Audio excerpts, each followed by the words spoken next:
नाम करण सांगवान, शिक्षा के ऑनलाइन प्लेटफॉर्म अनअकैडमी के हटाए गए टीचर।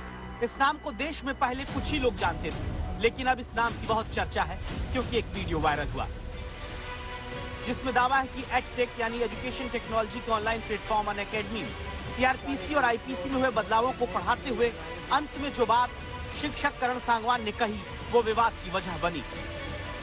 लेकिन एक चीज याद रखना, अगली बार जब भी अपना वोट देना ताकि ये सब कुछ दोबारा जीवन में ना झेलना पड़े। चलो ठीक है, नेक्स्ट टाइम ध्यान रखिएगा, इंसान को चुने जो पढ़ा लिखा हो, ठीक है, जो समझ सके, को ना चुने जिनको सिर्फ बदलना आता हो, नाम चेंज कर, मेक योर डिसीजन प्रॉपरली, है ना। कोड ऑफ कंडक्ट तोड़ने का आधार बताते हुए हटा दिया। कांग्रेस सांसद दीपेंद्र हुड्डा ने सोशल मीडिया पर लिखा कि नेताओं को वोट करने की अपील पर टीचर को हटा दिया गया।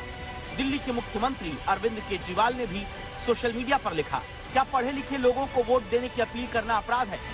अरविंद केजरीवाल सरकार के मंत्री गोपाल राय एक कदम और आगे बढ़ गए। करण सांगवान को अनअकैडमी से हटाए जाने के पीछे सत्ता को जिम्मेदार बताने लगे। हर कोई अपने को बचाना चाहता है। मुझे लगता है कि कोई भी अगर ये बात कहता है कि पढ़े लिखे लोगों को वोट दें, तो अब ये पढ़े लिखे शब्द जो है ऐसा फील होने लगा है कि ये सत्ता विरोध का प्रतीक बनता जा रहा है। और मुझे लगता है कि इंस्टीट्यूट इसी दहशत में आकर के निकालने का फैसला लिया होगा, क्योंकि ये संभव है कि जिस इंस्टीट्यूट के टीचर ने ये कहा कल सीबीआई और ईडी पहुंच जाए और उस इंस्टीट्यूट को तबाह कर दे, तो एक दहशत का जो माहौल है, मुझे लगता है उसका परिणाम इस घटना में दिख रहा है। बहस अब छिड़ी हुई है। सवाल ये है, क्या करण सांगवान ने जो कहा उसे अभिव्यक्ति की आजादी मानना चाहिए? क्या करण सांगवान ने जो कहा वो सही कहा? क्या करण सांगवान ने गलत जानकारी पढ़ाते हुए दी? क्या करण सांगवान ने कोड ऑफ कंडक्ट तोड़ा तो नौकरी से हटाना सही है? क्या करण सांगवान ने ऑनलाइन पढ़ाते हुए राजनीतिक बयानबाजी की है जो गलत है? मैंने उसको एज ए जनरल स्टेटमेंट मैंने अपने बच्चों को कहा कि आप नेक्स्ट टाइम जब भी वोट करें पढ़े लिखे को वोट करें। क्या करण ने वाकई जनरल स्टेटमेंट यानी सिर्फ एक साधारण सा बयान दिया? दावा है कि अनअकैडमी में लॉ पढ़ाते करण सांगवान आईपीसी और सीआरपीसी में बदलाव को लेकर अलग राय रखते थे, जिन्होंने क्लास में पढ़ाते वक्त दो बातें कही। पहली बात, पढ़े लिखे को वोट दो। ये एक राय टीचर के तौर पर हो सकती है और रखी जा सकती है, लेकिन उनकी कही दूसरी बात पर गौर करिए, जिसमें वो बोलते हैं कि ऐसे इंसान को ना चुने जिनको सिर्फ बदलना आता हो, नाम चेंज करना आता हो।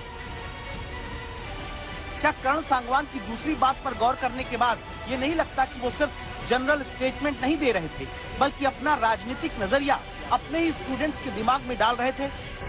मैंने उस वीडियो में किसी भी पर्सन का, किसी भी पार्टी का नाम नहीं लिया, बट फिर भी मुझे इस प्रकार से टारगेट किया गया कि करण सांगवान एक पर्टिकुलर पार्टी को टारगेट कर रहे हैं। किसी का नाम नहीं लिया, ये सच है।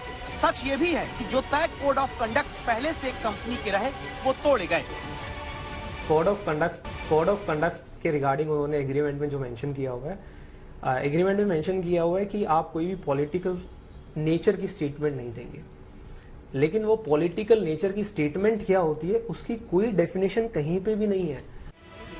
कंपनी से हटाए जाने के बाद राजनीतिक बयान की परिभाषा पूछने वाले करण से सवाल इस बात का उठता है कि क्या उन्हें नहीं पता कि देश में नेताओं को चुनने के लिए शैक्षणिक योग्यता की कोई परिभाषा भी तय नहीं है? क्या ये नहीं जानते कि भारत में ना तो चुनने के लिए कोई शैक्षणिक योग्यता चाहिए, ना ही चुने जाने के लिए?